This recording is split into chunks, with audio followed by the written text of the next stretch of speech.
warahmatullahi wabarakatuh. Selamat sore, bersama saya Dr. Majaya, podcast Inspirator Kota Bobol. Hari ini di hadapan saya ada abang saya. Beliau sangat dikenal di Kota Bobol. Kalau kita berdiskusi tentang persoalan-persoalan politik, beliau juga adalah salah seorang akademisi. Tadi pagi telah diputuskan oleh Bapak Ganjar untuk mengambil pasangannya, yaitu Bapak Mahfud MD.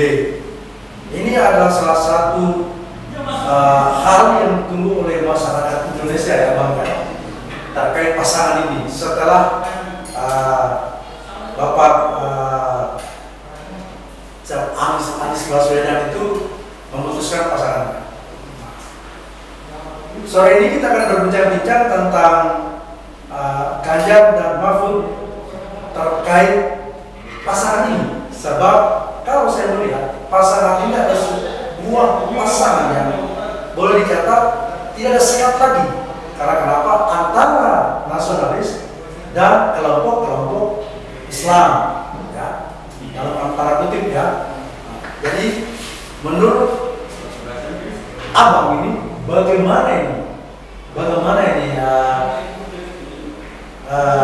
pasangan ini? Silakan.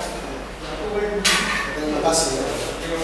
Jadi saya ulangi lagi, tanpa sekat itu betul sekali, karena di dalam dunia politik itu ada dua saja sistem yang ada, yaitu nasionalis dan religius. Sehingga yang dipilih itu adalah religius yang benar-benar representasi dari NU, khususnya umat Islam ya, umat Islam dan khususnya itu NU. Ya. Karena di dalam posisi sini, ketika mereka memimpin, yang diinginkan oleh PDI Perjuangan itu, dan juga barangkali saya sebagai orang NU dan banyak juga orang di luar, itu menginginkan agar tataran hukum kita itu dengan masuknya Mahfud sebentar itu dia bisa merevisi hukum kita. Karena hukum kita ini memang kiblatnya masuk untuk mensejahterakan rakyat. Karena sekarang ini posisi hukum kita itu posisi yang notabene jangan sampai dia berpihak kepada pengusaha-pengusaha yang besar. Ini yang diinginkan oleh publik. Ini yang saya inginkan, ini yang diinginkan oleh publik. Jangan sampai. Ya, jangan sampai apa yang diinginkan oleh publik itu tidak terwujud. Sementara di level besarnya itu Mahfud itu adalah dia itu yang namanya profesional hukum yang betul-betul diinginkan oleh nasionalis supaya dia bisa tata ini negara dengan hukum-hukumnya. Di samping itu Ganjar itu dia juga punya pengalaman yang dia di dalam bidang pemerintah itu diinginkan juga di masalah bagaimana posisi di pemerintah bisa mensejahterakan masyarakat, bisa misalkan di kemudian hari penduduk, kok bisa itu yang namanya sejahtera masyarakat, pangan itu tidak akan kekurangan pangan kita. Nah, di samping itu juga sumber daya manusia yang ada di Indonesia itu coba diwujudkan kepada bagaimana menciptakan lapangan kerja yang bagus. Nah, sehingga juga keinginan-keinginannya itu juga kita belum lihat juga komentarnya antara Mahfud dengan Ganjar ini bagaimana sebentar kalau dia memimpin di Indonesia. Nah, salah satu yang saya punya pikiran itu adalah diatur tataran hukumnya kita. Karena legislasinya kita ini itu betul-betul dia kelihatannya itu keberpihakannya itu belum berpihak kepada rakyat. Belum sepenuhnya. Ya seperti itu ya. Jadi, nah, Ganjar adalah perwakilan dari PDIP sebagai partai pemenang.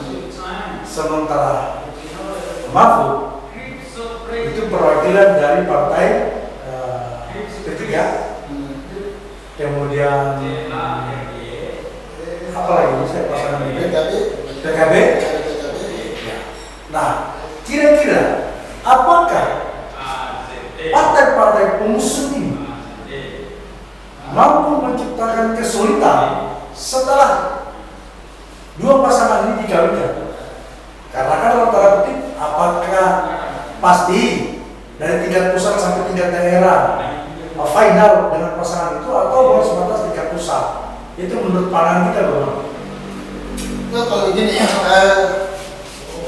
kalau solid itu wajib hukumnya di setiap partai politik, khususnya itu P3. Di situ kan ada 4 partai ya. Ada di situ P3, ada di situ Perindo, ada di situ yang namanya Hanura.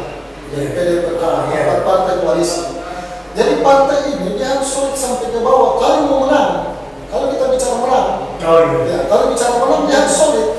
Nah, kita harus solid karena di sebelah, katakanlah di pihaknya Prabowo itu juga, sementara kita masih dihitung juga. Kira-kira sebentar siapa yang diambil di situ? Apakah Erick Thohir, ataukah Yeni Wahid, ataukah Hovifah Indar Parawansa? Ini yang menjadi juga pengamatan kita ketika dalam satu itu, salah satu yang saya sebut tadi diambil dengan siapa? Prabowo. Wah, ini agak bagus karena di dalam situ NU itu sebuah wakil. Saya lihat begitu. Erick Thohir dia representasi NU. Dia itu sebagai ketua Bansernya NU. Erick Thohir. Nah, sementara Hovifah Indar Parawansa memang dia ketuanya Muslimat NU. Ya. Dan Yeni Wahid itu memang orang tuanya NU, anaknya Gus Dur. Akhirnya semuanya memang diinginkan itu tidak disekat. Di sana juga tidak sekat kali misalkan cara berpikir politiknya itu dia larinya awalnya ke sana. Nah, hanya yang kita yang masih amati sini dan keputusannya Mahkamah Konstitusi apa Gibran mau masuk di situ. Ini juga yang kita menunggu. Kalau kita tunggu berarti kalkulasi perhitungan angka-angka politiknya akan berbeda nanti kalau misalkan apa yang saya sebutkan tadi dia akan terrealisasi. Iya. Oke. Jadi memang pasangan ini yang dikawinkan dari pagi itu juga dalam keadaan melihat pasangan yang akan muncul ya, kayak Prabowo yang terakhir yang muncul. Jadi memang pada prinsipnya strategi dan analisa politik dari masing-masing pasangan dari pemain-pemain politiknya saling menyetel. Oke, terus dari sisi kekuatan sumber daya manusia yang dimiliki oleh Pak Mahfud, beliau lebih dominan kepada persoalan-persoalan hukum. Ini juga mungkin tadi yang setelah kita paparkan bahwa kemungkinan kecenderungan mereka dari pihak PDIP mengambil Mahfud adalah untuk melakukan perubahan-perubahan tatanan hukum yang ada di Indonesia. Menurut kita seperti apa itu?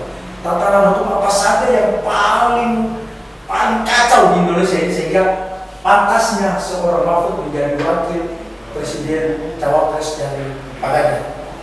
Sebenarnya banyak hal kita mengatakan. Artinya distorsi hukum yang ada di Indonesia itu. Katakanlah pihak yudikatif sebenarnya ketika dia mau mengambil keputusan seperti kekuatan MK yang dia sudah putuskan, sebenarnya itu miliknya DPR legislasi, bukan miliknya dia ketika keputusan itu. Nah, inilah yang harus dibenahi, ditata ulang ini. Sebenarnya kalau misalkan ini tidak masuk di dalam situ itu Mahkamah Konstitusi, sebenarnya kondusifnya demokrasi kita itu bagus. Dengan dia putuskan itu, kita ini akalnya apa? Berpikir, wah, kenapa sampai bisa dia masuk di ranah itu? Ya, bisa itu. Inilah kepentingannya memang Mahfud MD untuk bisa memenangi itu. Ya. Di samping itu juga, Mahfud ini representasi dari Jawa Timur. Untuk sementara representasi Jawa Timur. Nah, Jawa Timur di dalam sini itu dia nomor urut 2 terbesar pemilih di Indonesia yang memang betul-betul menjadi pemilik suara yang sangat signifikan. Ketika dari Jawa Barat nomor 1, Jawa Timur nomor 2, nomor 3 itu Jawa Tengah. Nah, makanya diambil ini Mahfud karena sudah ada posisi kekuatan ada dua di situ, posisi Jawa Tengah dan posisi Jawa Timur. Nah, itu kekuatan di situ. Nah, ini yang dilihat sekarang dengan kubunya Prabowo dan kubunya siapa?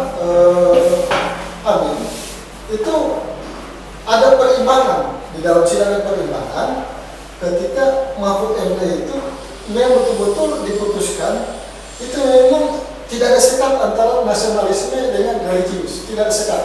Ini yang diinginkan oleh diskusi panjang mereka di partai politik kita, itu yang diinginkan sebenarnya cocok sekali dengan apa yang ada di dalam tema kita itu. Jadi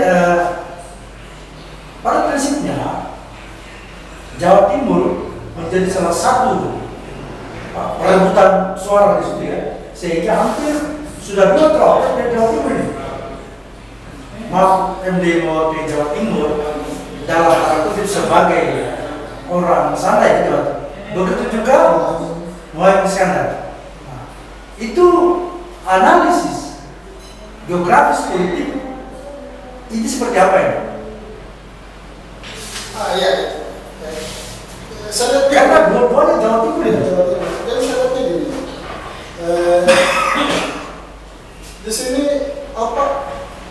memang kalau misalkan tidak ada irisan juga di Jawa Timur itu kekuatan Amin itu kelihatan.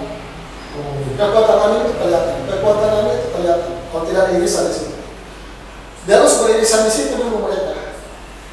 Karena kekuatannya Ganjar itu ada di Jawa Tengah. Tidak bisa disatu itu di Jawa Tengah. Dia punya kekuatan tersendiri. Ya, tidak juga full. Kalau misalnya 40-50% ada di kekuatan di situ. Tapi dia tidak beririsan dengan siapa-siapa. Nah, tapi di Jawa Timur sudah beririsan. Hanya perebutannya di Jawa Barat itu. Ini yang dilihat dengan Prabowo. Ada irisan di sini nanti kita, ya kan? Karena kita ini ada koalisi 4 partai kalau di Prabowo ini kan. Di Ganjar ini ada 4 partai ya. Partai nasionalis ada di situ dan partai Islam ada di situ, religius ada di situ. Jadi bagaimana konsensus strateginya mereka itu bisa dimenangkan di luar. Karena pemilih-pemilih tradisional Islam juga itu kan banyak di luar. Banyak di luar, bukan hanya di wilayah Jawa. Sehingga ini untuk memasifkan pergerakan mereka. Itu memang yang dibutuhkan itu adalah bagaimana mempunyai ide yang capres dan cawapres ini ide apa? Program apa? Apa kok bisa kesejahteraan kita? Hanya bagusnya saya lihat ini Ganjar Pranowo itu ada Mahfud itu satu itu dia bisa menata ini hukum untuk berpihak kepada masyarakat. Itu yang saya lihat ke sana. Saya lihat masyarakat itu bisa dia temukan itu keadilan di dalam dia bermasyarakat, keadilan, katakanlah bisa meningkatkan taraf hidupnya, bisa ada sumber daya manusia yang bisa ditingkatkan untuk mendapatkan hasil. Itu semua nanti Mahfud yang atur di dalam aturan hukum. Kalau misalnya ke sana, Ganjar Pranowo itu di dalam pemerintahan itu memang dia cerdas, dia bagus dalam pemerintahan. Nah, kalau dalam pemerintahan dia tidak bisa kupas ke situ karena memang miliknya Ganjar, khusus dia. Iya, miliknya Ganjar. Hanya saja yang menjadi persoalannya sekarang ini jangan sampai sama dengan yang lalu di Ganjar ini. Dia pelihara lagi yang namanya oligarki. Ini yang tidak diinginkan. Artinya dengan adanya Mahfud di dalam, ya. Kalau menurut saya oligarki itu janganlah ada oligarki di situ. Karena oligarki juga di situ itu biasa dia dapat mempengaruhi semua keputusan-keputusan pemerintah itu untuk mengarah ke keputusan kelompok kecil. Itu sangat biasa. Jadi pada prinsipnya oligarki tidak diperbolehkan bermain di situ ya. Iya. Memang oligarki dia bisa mempengaruhi kebijakan nasional. Apalagi kebijakan. Oligarki sekarang sudah masuk pada tataran mempengaruhi kebijakan itu. Itu yang saya katakan tadi. Itu Mahfud ini. Yang yang punya gawean di situ asal jangan Anda masuk di wilayah itu lah. Karena kalau masuk di wilayah situ itu masyarakat kena dampak ya. Ya saya contohkan tadi kayak Omnibus Law. Omnibus Law itu kan kena dampak masyarakat. Ya. Karena kata kalau UMR itu di setiap wilayah itu kan disesuaikan. Tapi ada yang bagus dia punya PAD, tapi UMR-nya kecil. Kan gitu. Iya benar. Ya, ini yang Mahfud harus tata ini. Ya, karena dia di situ dia punya profesionalisme Mahfud itu dihukum itu betul-betul diuji dia ketika dia duduk berusaha. Ya, mudah-mudahan. Ya, hanya sekarang kita hanya bicara saja ini dua kandidat ini, tapi kandidat satunya itu yang menjadi sorotan sekarang. Karena di sana ada Gibran yang mau di calon dari cawapres, ada di situ 3 dari NU, ada di situ Mahfud Parawansa, ada di situ Erick Thohir, ada di situ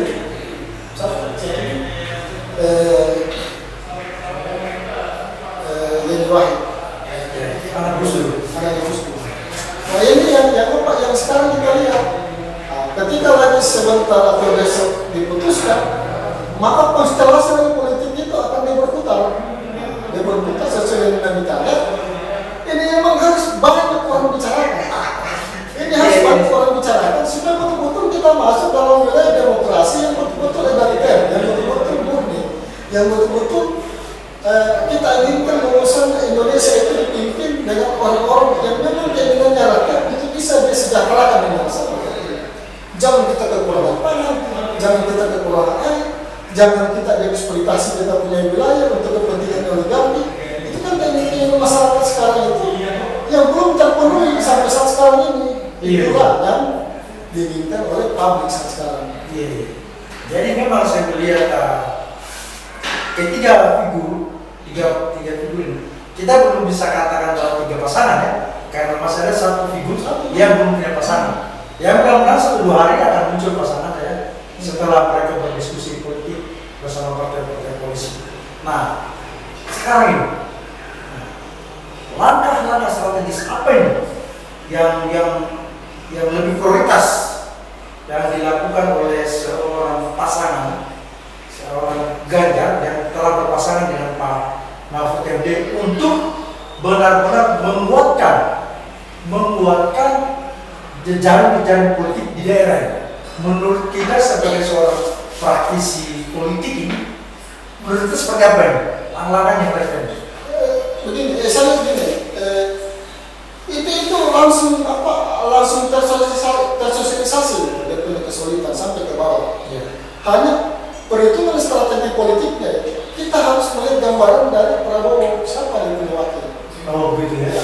Kalau tidak, kita belum bisa hitung strateginya, belum bisa dihitung itu strateginya. Karena harus ada gambarannya dulu yang mereka. Ketika sudah ada gambaran, baru kita bisa mengstrategikan ini. Bagaimana kita bisa solid sampai di akar rumput, ya kan? Di antara partai ini. Salah satunya ide apa yang harus kita. Ini perang ide nanti sampai ke bawah. Yang kita inginkan perang ide sampai ke bawah. Jangan sampai yang diturunkan ke bawah tidak cocok sampai ke bawah. Dari atas sampai tidak cocok. Karena kenapa? Karena orang di bawah juga dia tidak paham dengan keinginannya apa yang diinginkan orang atas. Ini yang menjadi biasanya menjadi batu sandungan juga orang yang di atas ketika diturunkan program sampai ke bawah tidak terdistribusi secara masif. Jadi memang mau Pak Ganjar dengan Pak Mahfud, begitu juga Anies Baswedan dan Muhammad Iskandar, itu menurut kajian kita sebagai seorang analisis bahwa semua perlu tersosialisasi dalam bentuk program yang permanen, dikarenakan pasangan yang lain belum ketemu atau belum ada. Karena apa? Ternyata mereka belum bisa bermain segal ya. Kalau jangan sampai kita pasang sebuah strategi seperti ini, ternyata di sebelah benar. Jadi memang harus lebih sempurna kalau masing-masing 3 calon ini, 3 kandidat ini sudah punya pasangan masing-masing. Jadi itu lebih ideal. Mereka membentuk program-program ya. Oh ya seperti itu. Oke. Nah sekarang ini, sebelum kita tutup ini ya, karena waktu kita juga sangat terbatas. Menurut kita, apakah 2 pasangan ini mampu memenangkan atau merebut suara terbesar di Sulawesi Tenggara wilayah kita atau tidak? Saya bisa saja. Di dalam politik itu dinamis. Siapa saja yang masih di dalam solidnya itu di bawah itu pasti. Kan kita berpikir positif thinking di sini. Kan kita berpikir negatif thinking di dalam dunia politik. Kapan kita berpikir negatif thinking, kita akan kalah. Itu persoalannya sekarang.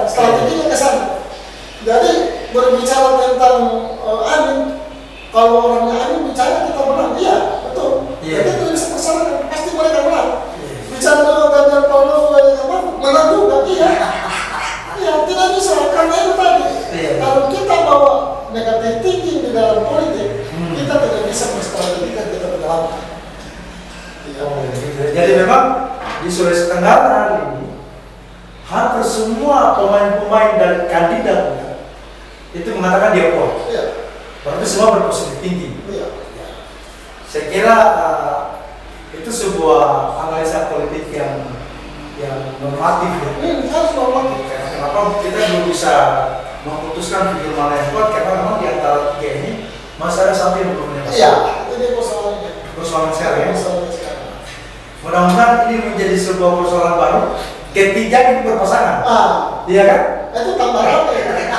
Harus bukan hanya saya nanti dipanggil. Iya. Saya jangan. Iya, makanya. Yang lain jangan saya ada lagi. Yang lain yang bisa puas tentang persoalan itu. Iya. Supaya kita bisa berimbang. Ya. Karena kalau misalkan kita tidak berimbang, tidak enak juga di dalam eskalasi demokrasi. Tidak bagus kalau tidak berimbang. Kalau tidak berimbang bagus.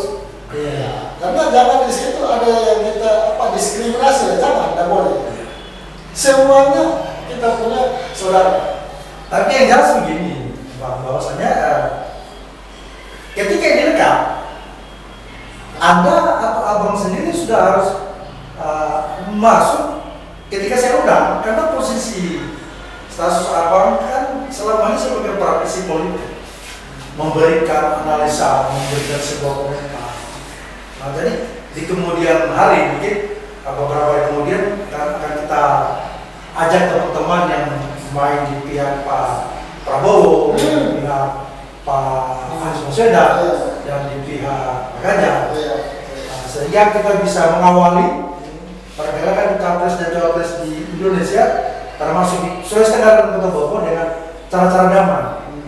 Nah, mudah-mudahan di pertemuan-pertemuan berikutnya ketika kita mengkaji tentang persoalan cawapres, kita bisa duduk bersama untuk membicarakan persoalan-persoalan yang terbaik untuk bangsa ini.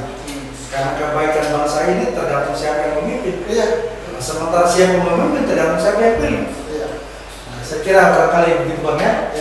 Terima kasih dari saya atas kehadiran abang di sini, sudah bisa memberikan sebuah pencerahan tentang pasangan Ganjar dan Pak Mahfud yang diputuskan hari ini.